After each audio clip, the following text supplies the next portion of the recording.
High, আপনার সবাই ভালো আছেন তো? আজকে আমি আর আমার ছেলে একটা শুটিংয়ে যাচ্ছি। তো সকালে ঘুম থেকে ওঠার পর আমাদের গাড়িটা একটু দূরে রাখা ছিল, তাই একটু রিক্সা দিয়ে এগিয়ে তারপর গাড়িতে উঠে চলে গেছি। শুটিংটা ছিল উত্তরাতে। তো যথারীতি যাওয়ার পর আমার ছেলেকে বসিয়ে দেওয়া হলো মেকআপ রুমে। তার আগে বরঞ্চ আমরা ব্রেকফাস্ট করে নিয়েছিলাম। ব্রেকফাস্ট করার পরেই ওকে রেডি করে দেওয়া হচ্ছে, কারণ ওর শ্যুটটা হবে।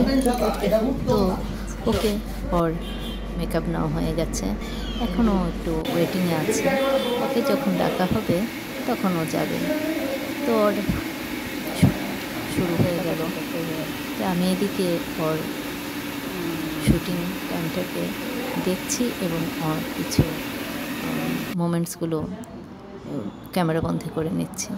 তো একটা শট তো আর একবার দুইবার হয় না, কয়েকবার নেয়।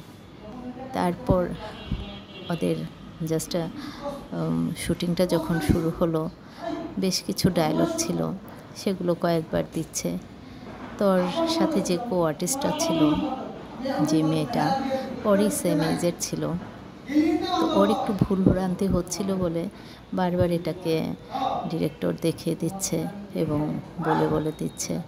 যাই হোক, খুব সুন্দরভাবে মানে শ্যুটটা নেওয়া হচ্ছিল।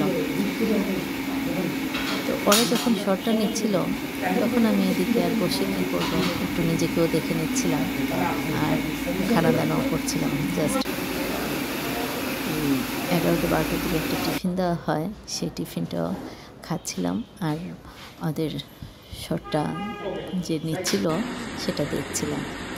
তো ওদের শটটা যখন মোটামুটি অলমোস্ট ডান হয়ে গেল, তখন লাঞ্চ টাইম হয়ে গিয়েছিল। সে তারপর লাঞ্চ করার পর বিকেলের দিকে আমার আবার শট ছিল। তো তখন আমাকে আবার শটের জন্য রেডি করে দেওয়া হচ্ছিল।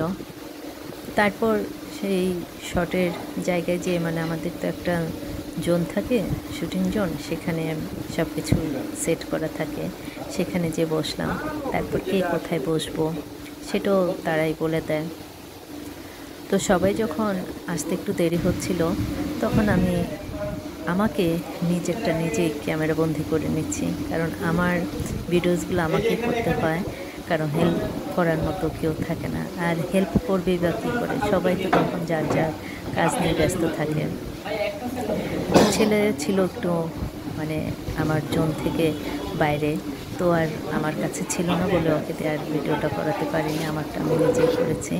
তো অলমোস্ট আমাদের শর্ট জোনটা রেডি হয়ে গেছে। খাবার দাবার মানে যে সিনটা ছিল, একটা মেয়ে দেখার বা ছেলে দেখার একটা সিন ছিল, সেটার সব কিছু ওকে রেডি করা হয়ে গেল। তো এইভাবেই আর কি নাটকটা কমপ্লিট হয়েছে, এখনও শ্যুট চলছে। তো নাটকটার নাম ছিল বিয়ের আগে বাইরে। তো নাটকটা যখন রিলিজ করবে অবশ্যই আপনারা দেখতে পারবেন। আর খুব একটা সিনে যে আমি আমার ছেলে ছিলাম তা না, আমার কোনো ডায়লগ ছিল না, কিন্তু আমি একটা সামান্য একটা সিনে ছিলাম। আর ছেলেও তাই ছিল, কিন্তু ওর বেশ কিছু ডায়লগ ছিল।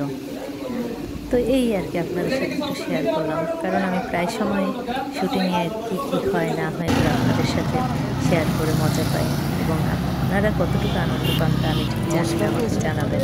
ওকে, বাই। এরপর বাসায় এসে বললাম। তো আজকে এ পর্যন্ত এই ব্লগটি। তো কেমন লেগেছে অবশ্যই আমাকে লাইক, কমেন্টস আর শেয়ারের মাধ্যমে জানাবেন।